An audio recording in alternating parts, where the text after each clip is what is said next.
Hello friends, आपण शिकतोय halogen derivative of alkane and Areen lecture number 25। आज आपण जो टॉपिक लक्षामध्ये घेणार आहोत तो आहे nucleophilic substitution reaction in aryl halide. Aryl halide मध्ये आपल्याला न्यूक्लियोफिलिक सबस्टिट्यूशन रिएक्शन ही लक्षामध्ये घ्यायची आहे। आता अरील हॅलाइड यामध्ये जी न्यूक्लियोफिलिक सबस्टिट्यूशन रिएक्शन आहे इट इज क्वाइट डिफिकल्ट। मग ती SN2 असो की SN1 असो, आणि जर का ती तुम्हाला कॅरी आउट करायचीच असेल तर it must be carried out under drastic condition like a high temperature. तुम्ही हाय टेम्परेचरचा उपयोग करून त्या ठिकाणी ती रिएक्शन करू शकाल, or you can use strong nucleophile there. तुम्ही ड्रास्टिक कंडिशन वापरा, हाय टेम्परेचर, स्ट्रॉंग न्यूक्लियोफाइल, तेव्हा कुठे ही nucleophilic substitution reaction aryl halide मध्ये तुम्हाला झाल्याचं दिसेल। किंवा you have to introduce the electron withdrawing group at ortho and para position. Ortho आणि पॅरा पोझिशनला तुम्हाला इलेक्ट्रॉन विड्रॉइंग ग्रुप तिथे इंट्रोड्यूस करावे लागतील। आता का बरं? Why nucleophilic substitution reaction is quite difficult in aryl halide? Why we have to carry out in under drastic condition, or why we have to use the electron withdrawing group there? We have to see in this lecture. या lecture मध्ये तेच मुद्दे आपल्याला लक्षामध्ये घ्यायचे। बघा, एका last पिरियडला आपण ही कन्सेप्ट बघितलेली होती, थोडी आज ती रिवाइज होते। अरील हॅलाइडचा जर का आपण विचार केला तर अरील हॅलाइड मध्ये these 2 electrons of the halogen and these 6 pi electrons from the benzene ring, they are related with the 7 atom. कोणकोणते 7 atom? The 6 carbon atoms from the ring and 1 halogen atom. Further they are in conjugation with each other. Double म्हणजे हा जो आहे lone pair, single bond, double bond, single bond, double bond, single bond, double bond, single bond. Here this lone pair is in conjugation with this pi electrons. या पाय electron सोबत ते conjugation मध्ये। Further दिस CX bond, हा carbon आहे आणि हा X म्हणजे हॅलोजन, इथे आपण क्लोरीन घेतलाय। This CX bond in aryl halide is form by sp2p overlapping, sp2p coaxial overlapping. हा sp2p कोएक्सियल ओव्हरलॅपिंग ने तयार झालेला बॉन्ड आहे। का बरं sp2? कारण हा जो कार्बन आहे, this carbon here it is associated with double bond and that's why it is sp2 hybridize, आणि याचं p atomic ऑर्बिटल आहे। That's why this overlapping is sp2p overlapping, and that's why the percentage S character will be naturally more, which is 33.33% as already seen in the previous lecture. Further here during the resonance, जेव्हा आपण याचा resonance बघितला होता तेव्हा तुम्हाला माहिती आहे की a double bond character is develop between carbon and halogen. Due to development of this double bond character, and why it is developed? Because of the resonance. Double bond character is develop in the resonance, म्हणजे दोन मुद्दे असे झालेले आहेत। एक आहे percentage s character is more, आणि दुसरा आहे double bond character is develop in between carbon and halogen. Here we can say that naturally the bond length will be less. जी बॉन्ड लेंथ आहे ती लेस असेल, and as the bond length is less, the bond strength will be more and greater will be the bond energy. आणि त्यामुळे हा bond लवकर break होणार नाही आणि तो लवकर रिएक्शन मध्ये भाग सुद्धा घेणार नाही। म्हणजेच the CX bond in aryl halide is less reactive as compare to the CX bond in alkyl halide. त्याच्या कंपॅरिझन मध्ये अल्किल हॅलाइडचे मुद्दे मागच्या पिरियड मध्ये बघितले, थोडा रॅपिड रिवाइज करतो। CX bond in alkyl halide हा sp3p कोएक्सियल ओव्हरलॅपिंग ने तयार झालाय। साहजिकच याच्यामध्ये फक्त 25% पर्सेंटेज एस कॅरेक्टर आहे, आणि सिंगल बॉन्ड या ठिकाणी असल्यामुळे त्याची बॉन्ड लेंथ जास्त असते। बॉन्ड लेंथ जास्त म्हणजे बॉन्ड स्ट्रेंथ कमी, बॉन्ड एनर्जी सुद्धा कमी, तो लवकर ब्रेक होणार आणि त्याची रिएक्टिव्हिटी जास्त असेल कोणापेक्षा? तर CX bond in aryl halide पेक्षा। ओव्हरऑल काय दिसतंय, काय आपण या ठिकाणी सांगितलंय? तर अरील हॅलाइड मध्ये ही इलेक्ट्रॉन पेअर आणि हे सगळे पाय इलेक्ट्रॉन 7 ॲटमशी रिलेटेड आहे। ही इलेक्ट्रॉन पेअर आणि हे पाय बॉन्ड्स कॉन्जुगेशन मध्ये आहेत। पुढे आपण सांगितलं हा जो CX बॉन्ड आहे हा sp2p हायब्रिडाइज आहे। या ठिकाणी पर्सेंटेज एस कॅरेक्टर जास्त आहे, 33.33% आहे। पुढे सांगितलं during resonance it is found that this CX bond is not a single bond but a double bond character is develop there during the resonance. आणि त्यामुळे साहजिकच ही बॉन्ड लेंथ होते शॉर्ट. बॉन्ड लेंथ शॉर्ट म्हणजे bond strength जास्त, म्हणजे bond energy जास्त, म्हणजे तो बॉन्ड लवकर ब्रेक होणार नाही, म्हणजेच अरिल हॅलाइड लवकर रिॲक्शन मध्ये भाग घेणार नाही. याचाच अर्थ aryl halide is less reactive or the CX bond in aryl halide is less reactive as compare to CX bond in alkyl halide. मग तो आधीच कमी रिॲक्टिव्ह आहे, साहजिकच तो कुठली रिॲक्शन लवकर देणार नाही, म्हणजेच तो न्यूक्लिओफिलिक सबस्टिट्यूशन रिॲक्शन सुद्धा लवकर देणार नाही. आता न्यूक्लिओफिलिक सबस्टिट्यूशन म्हटलं की दोन प्रकारचे आहे, SN2 आणि SN1. आता SN1 रिॲक्शन म्हटली की it is followed through the formation of carbocation. मग आता इथे काय प्रॉब्लेम आहे बघा अरिल हॅलाइड मध्ये. समजा अरिल हॅलाइडचं आपण सेल्फ आयोनायझेशन घेतलं ॲक्वियस मीडियम मध्ये, मग सेल्फ आयोनायझेशन घेतल्यानंतर तुम्हाला फिनिल कार्बोकॅटायन आणि Cl- आयन मिळेल. फिनिल कार्बोकॅटायन आणि दुसरा कोण मिळेल तर Cl- आयन. मग आता हा जो फिनिल कार्बोकॅटायन आहे C+ ion it is not get stabilize by means of resonance. रेझोनन्सच्या मदतीने तो स्टॅबिलाइज होऊ शकत नाही. And as it is that's why it is less stable. आणि तो लेस स्टेबल आहे तर साहजिकच हा जो अरिल हॅलाइड आहे तो फिनिल कार्बोकॅटायन तयार करण्याच्या फेवरमध्ये राहणार नाही, कारण तो लेस स्टेबल आहे. आणि फिनिल कार्बोकॅटायन तयार करण्याच्या फेवरमध्येच तो राहणार नाही, याचा अर्थ SN1 ची पॉसिबिलिटी इथे रूल आउट झाल्याचं दिसतं. म्हणजे SN1 चे चान्सेस एकदम कमी झाले. SN1 मेकॅनिझम सहजासहजी या ठिकाणी होत नाही असं तुम्हाला दिसून येईल. दुसरा एक प्रॉब्लेम या अरिल हॅलाइडचा लक्षात घ्या.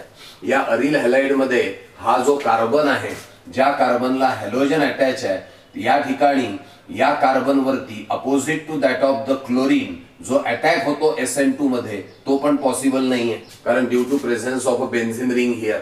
म्हणून आपण काय दिलेलं आहे बघा, the back side attack of nucleophile is block by the ring and this rule out the possibility of SN2 also. बघा अरिल हॅलाइड मध्ये समस्या आहे.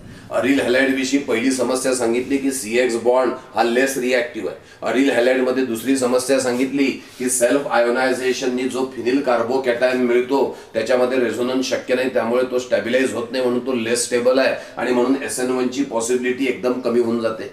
त्यापुढे आपण सांगितलं की या कार्बन वरती opposite to that of chlorine attack पण पॉसिबल नाही, जो SN2 मध्ये होत असतो. का पॉसिबल नाही? कारण ही रिंग या कार्बनला ब्लॉक करून ठेवते. This rule out the possibility of SN2 also. म्हणजे पहिले तर न्यूक्लिओफिलिक सबस्टिट्यूशन रिॲक्शन सहजासहजी होतच नाही, त्यातही SN1 ला प्रॉब्लेम, SN2 ला पण प्रॉब्लेम. मग प्रश्न पडतो रिॲक्शन होते की नाही? तर होऊ शकते. जर का आपल्याला घडवायची असेल तर रिॲक्शन तिथे 100% होऊ शकणार, पण ती घडवण्यासाठी आपल्याला ड्रास्टिक कंडिशनचा वापर करावा लागेल. ड्रास्टिक कंडिशन म्हणजे काय? तर रूम टेम्परेचरला तर रिॲक्शन्स होणार नाही. तुम्हाला जर का ती रिॲक्शन घडवून आणायची असेल तर तुम्हाला टेम्परेचर वाढवावं लागेल. You have to raise up the temperature. किंवा तुम्हाला असा न्यूक्लिओफाइल वापरावा लागेल जो स्ट्रॉंग न्यूक्लिओफाइल आहे, तो या अरिल हॅलाइडची रिॲक्टिव्हिटी कमी असून सुद्धा त्या ठिकाणी स्ट्रॉंगली अटॅक करेल आणि ती रिॲक्शन घडवून आणेल. म्हणजे एक तर तुम्ही ड्रास्टिक कंडिशन वापरा, तुम्ही हाय टेम्परेचर वापरा, तुम्ही स्ट्रॉंग न्यूक्लिओफाइल वापरा, तेव्हा कुठे ही रिॲक्शन झाल्याचं आपल्याला दिसून येईल. किंवा दुसरा मुद्दा, तुम्ही इलेक्ट्रॉन विड्रॉइंग ग्रुप वापरा ऑर्थो अँड पॅरा पोझिशनला to that of the halogen. तुम्हाला हे का बरं? याच्यामुळे काय फायदा होईल ते एक लक्षात घ्या. हे रेझोनन्स ऑलरेडी लास्ट पिरियडला बघितले म्हणून थोडं रॅपिड सांगतोय. या रेझोनन्स मध्ये जेव्हा आपण बघतो तेव्हा तुम्हाला असं दिसतं की negative charge is develop at ortho, para and ortho position. म्हणजे याचा अर्थ या ठिकाणी ही जी इलेक्ट्रॉन पेअर आहे, ही इलेक्ट्रॉन पेअरमुळे त्या ठिकाणी निगेटिव्ह चार्ज कुठे डेव्हलप होतो आहे? ऑर्थो आणि पॅरा पोझिशनला डेव्हलप होतोय. जर का आपण ऑर्थो आणि पॅरा पोझिशनला इलेक्ट्रॉन विड्रॉइंग ग्रुप लावले, इलेक्ट्रॉन ओढून घेणारे ग्रुप लावले, तर ही इलेक्ट्रॉन ओढून घेण्याची जी त्या ठिकाणी टेंडन्सी आहे, जी या ठिकाणी फिनॉमेना आहे, ती अधिक वेगाने झाल्याचं दिसेल. आणि ती अधिक वेगाने झाली म्हणजे साहजिकच या इथे हा अरिल हॅलाइड लवकर रिॲक्शन मध्ये भाग घेईल असं तुम्हाला दिसून येईल. आणि म्हणून सेकंड पॉसिबिलिटी आपण सांगितली होती की जर का तुम्हाला न्यूक्लिओफिलिक सबस्टिट्यूशन रिॲक्शन घडवून आणायचीच असेल तर तुम्ही एक तर ड्रास्टिक कंडिशन वापरा, हाय टेम्परेचर किंवा यूज ऑफ स्ट्रॉंग न्यूक्लिओफाइल. आणि दुसरी पॉसिबिलिटी आपण सांगितली होती, तुम्ही इंट्रोड्यूस करा इलेक्ट्रॉन विड्रॉइंग ग्रुप. कोणकोणते इलेक्ट्रॉन विड्रॉइंग ग्रुप आहे लक्षात ठेवणं गरजेचं आहे. NO2 CHO CN COR SO3H COOH यासारखे यापैकी कोणता तरी इलेक्ट्रॉन विड्रॉइंग ग्रुप तुम्ही कोणत्या पोझिशनला लावा, एक तर ऑर्थो पोझिशनला नाही तर पॅरा पोझिशनला. कधी कधी एक इलेक्ट्रॉन विड्रॉइंग ग्रुप लावला तरी काम होऊन जाईल. कधी कधी 2 इलेक्ट्रॉन विड्रॉइंग ग्रुप किंवा 3 इलेक्ट्रॉन विड्रॉइंग ग्रुप लावले जाऊ शकतील. कसे? इथे एक इलेक्ट्रॉन विड्रॉइंग ग्रुप लावा फक्त ऑर्थोला किंवा एक इलेक्ट्रॉन विड्रॉइंग ग्रुप लावा पॅराला. काही वेळा रिॲक्शन झाल्याचं दिसेल. अजून फास्ट रिॲक्शन करायची असेल तर ऑर्थोला पण लावा आणि पॅराला पण लावा. अजून फास्ट रिॲक्शन करायची असेल तर ऑर्थोला या अर्थोला आणि पॅराला लावा. म्हणजे 3 इलेक्ट्रॉन विड्रॉइंग ग्रुप तुम्ही लावू शकता. याचा अर्थ इलेक्ट्रॉन विड्रॉइंग ग्रुप एक तर एक वापरा, मग तो ऑर्थोला किंवा पॅराला, किंवा 2 वापरा, दोन्ही ऑर्थोला किंवा ऑर्थो पॅराला, 3 वापरा, 2 ऑर्थो आणि 1 पॅराला. जेवढे इलेक्ट्रॉन विड्रॉइंग ग्रुप तुम्ही जास्त लावाल तेवढे इलेक्ट्रॉन विड्रॉ करून घेण्याची टेंडन्सी लवकर वाढेल. म्हणजे कोण निघून जाईल त्या ठिकाणी Cl, आणि अशा वेळेला रिॲक्शन आपल्याला घडून आल्याचं दिसून येणार आहे. म्हणजेच न्यूक्लिओफिलिक सबस्टिट्यूशन रिॲक्शन अतिशय डिफिकल्ट आहे. घडवून आणायची असेल तर घडवता येईल. Drastic condition of a high temperature किंवा यूज ऑफ स्ट्रॉंग न्यूक्लिओफाइल किंवा दुसरं electron withdrawing group at ortho and para position असं केलं तरच त्या रिॲक्शन न्यूक्लिओफिलिक सबस्टिट्यूशन रिॲक्शन या अरिल हॅलाइडमध्ये पॉसिबल झाल्याचं आपल्याला दिसेल. Nucleophilic substitution reaction in aryl halide आता आपल्याला लक्षामध्ये घ्यायचे आहे. आत्ताच आपण सांगितलं की या ज्या रिॲक्शन्स आहे या ड्रास्टिक कंडिशनमध्ये आपल्याला कराव्या लागतात किंवा इलेक्ट्रॉन विड्रॉइंग ग्रुप करून तरी आपल्याला त्या कराव्या लागत असतात. बघा इथे आपण घेतलेला आहे क्लोरोबेन्झिन आणि या क्लोरोबेन्झिनची आपण NaOH सोबत रिॲक्शन करतोय. मग chlorobenzene when reacts with NaOH त्यातला OH मायनस न्यूक्लिओफाइल जो आहे it is going to replace this chlorine. तो क्लोरीनला रिप्लेस करेल. But as the nucleophilic substitution is quite difficult in chlorobenzene, that's why a drastic condition is needed here. A temperature is quite high, that is 623 Kelvin, and not only the temperature is sufficient, but the reaction must be carried out under a high pressure. म्हणजे temperature पण हाय ठेवलं आपण आणि pressure सुद्धा आपण जास्त ठेवलेलं आहे. तेव्हा कुठे Cl is replaced by OH तिथे होऊ शकेल. And this is followed by acid hydrolysis also. Acid hydrolysis सुद्धा आपल्याला करावी लागेल. दिस प्रोसेस इज कॉल्ड ॲज डॉस process. Actually it is a 2 step process. याच्या ज्या 2 स्टेप आहेत ते नेक्स्ट चॅप्टर अल्कोहोल फिनॉल इथरमध्ये ही रिॲक्शन आपल्याला डिटेलमध्ये शिकायला मिळेल. सध्याला आपलं टार्गेट काय आहे की न्यूक्लिओफिलिक सबस्टिट्यूशन रिॲक्शन कशी डिफिकल्ट आहे आणि कशी ड्रास्टिक कंडिशन खाली आपल्याला करावी लागते तो मुद्दा आपल्याला इथे प्रामुख्याने लक्षात घ्यायचा आहे. जर का तुम्हाला हा न्यूक्लिओफाइल काढून हा न्यूक्लिओफाइल तिथे आणायचा असेल तर नॉर्मल कंडिशनला रिॲक्शन होणार नाही. तुम्हाला हाय टेम्परेचर हाय प्रेशर ठेवावं लागेल फॉलोड बाय ॲसिड हायड्रोलिसिस. तेव्हा कुठे Cl जाईल आणि कोण येईल तिथे OH आणि तुम्हाला फिनॉल मिळाल्याचं दिसून येईल. हे कन्व्हर्शन आपल्याला करून दाखवलं सायंटिस्ट डॉ, म्हणून त्याला म्हटलं जातं डॉस प्रोसेस. आता समजा तुम्हाला असं वाटलं की नाही एवढं हाय टेम्परेचर हाय प्रेशर ठेवून आपल्याला हे कन्व्हर्शन करायचं नाही. मग एक काम करा, टेम्परेचर आणि प्रेशर हाय नसेल ठेवायचं तर इलेक्ट्रॉन विड्रॉइंग ग्रुप लावा.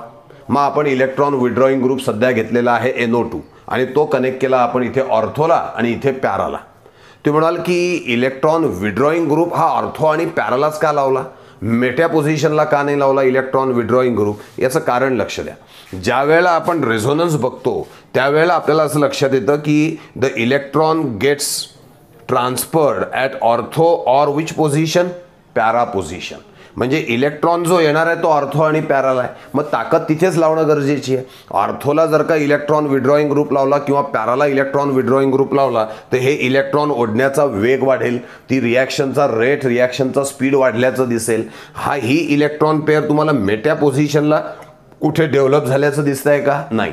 म्हणजे याचा अर्थ मेट्या पोझिशनला इलेक्ट्रॉन विड्रॉइंग ग्रुप लावून ॲज सच काही फायदा होणार नाही. रिॲक्टिव्हिटीवरती काहीच फायदा होणार नाही. अननेसेसरी आपण तो इलेक्ट्रॉन विड्रॉइंग ग्रुप तिथे लावल्याचं दिसेल, लावलेला आहे असं तर दिसेल, पण रिॲक्शनचं स्पीड काही त्याच्यामुळे वाढणार नाही. ती रिॲक्शन ड्रास्टिक कंडिशन खालीच तुम्हाला करावी लागेल. Although the electron withdrawing group is present but it is present at a we can say improper position like a meta position, and that's why the electron withdrawing group must be connected at ortho and para position. हे कोणी सांगितलं? Resonance स्ट्रक्चरने सांगितलं की electron जे आहेत ते negative charge कुठे develop होतो? ऑर्थो आणि पॅराला डेव्हलप होतो. म्हणून इलेक्ट्रॉन विड्रॉईंग ग्रुप एक तर ऑर्थोला लावा नाही तर पॅराला लावा, त्यातही बेटर पॅरा आहे.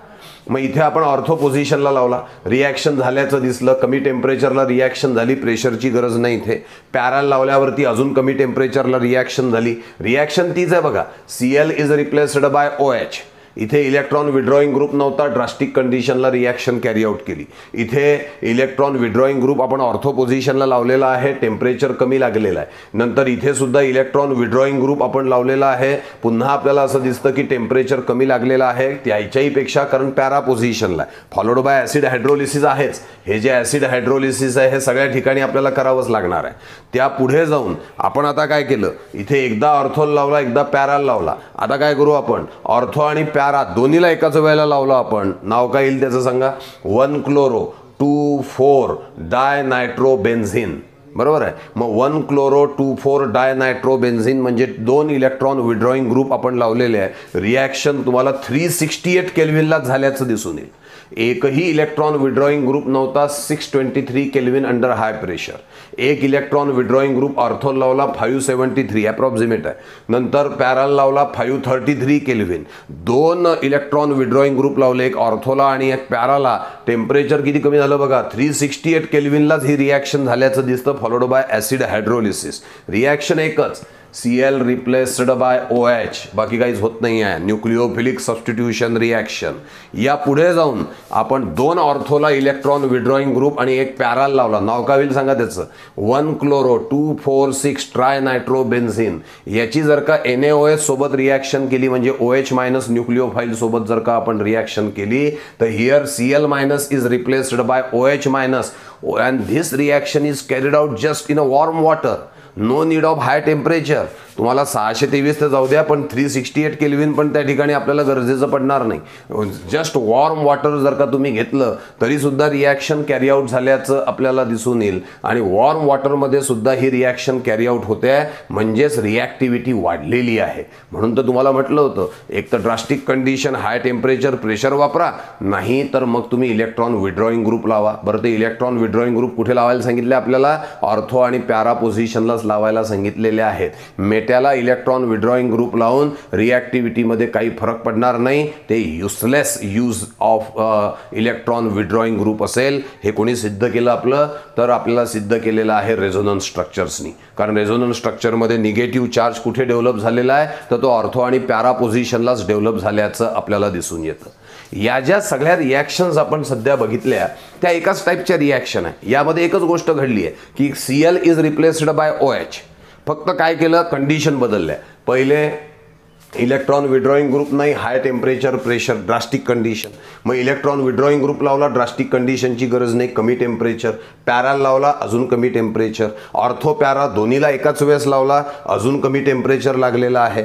आपण 2 ऑर्थोला आणि एक पॅराला आपण इलेक्ट्रॉन विड्रॉईंग ग्रुप लागला, अजून कमी टेम्परेचर लागलं. जस्ट वॉर्म वॉटर घेतलं तरी सुद्धा रिॲक्शन झाल्याचं आपल्याला दिसून येतं. इथे या सगळ्या न्यूक्लिओफिलिक सबस्टिट्यूशनमध्ये Cl minus is replaced by काय झालेलं आहे? OH मायनस झाल्याचं आपल्याला दिसून येतं.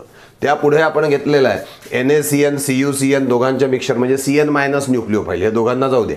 आपण आता Cl मायनसला रिप्लेस करणार आहे Cn मायनस या न्यूक्लिओफाईलने. 1 nucleophile replaced by another nucleophile. Electron withdrawing group नाही, म्हणजे ड्रास्टिक कंडिशनला रिॲक्शन करावी लागेल. म्हणजेच 473 केल्विन अंडर प्रेशर. प्रेशर द्यावं लागलं, ड्रास्टिक कंडिशन. तेव्हा कुठे Cl जाणार आणि तिथे कोण येणार? तर Cn आल्याचं आपल्याला दिसून येईल. इथे सुद्धा NH3Cu2O इलेक्ट्रॉन विड्रॉईंग ग्रुप नाही, म्हणजे तुम्हाला टेम्परेचर आणि सोबतीला काय द्यावं लागेल? प्रेशर तुम्हाला तिथे वापरावं लागेल. योगायोगाने दोन्ही ठिकाणचे टेम्परेचर प्रेशर कंडिशन सारखी आहे. इथे Cl minus is replaced bye Cn minus आहे. इथे Cl minus is replaced bye NH2 आहे. इथे तुम्हाला सायनोबेन्झिन मिळाला. इथे तुम्हाला ॲनिलिन म्हणजे अमायनोबेन्झिन मिळाल्याचं दिसून येतं. जर का तुम्ही इलेक्ट्रॉन विड्रॉईंग ग्रुप नाही वापरले तर आणि तुम्हाला रिॲक्शन घडवून आणायची असेल तर हाय टेम्परेचर हाय प्रेशर ठेवल्याशिवाय गत्यंतर नाही. आणि तुम्ही जर का विचार केला की आपल्याला टेम्परेचर कमी ठेवायचं आहे आणि प्रेशर ठेवायचं नाही आहे, म्हणजे ड्रास्टिक कंडिशन वापरायची नाही आहे, मग दुसरा मार्ग घ्या. इलेक्ट्रॉन विड्रॉईंग ग्रुप लावा. एक तर ऑर्थोल लावा, नाही तर पॅराल लावा, किंवा दोन्हीला लावा. जेवढे इलेक्ट्रॉन विड्रॉईंग ग्रुप तुम्ही वाढवाल तेवढी रिॲक्शन तुम्हाला वेगाने झाल्याचं दिसून येईल. Greater are the electron withdrawing group, greater will be the rate of the reaction.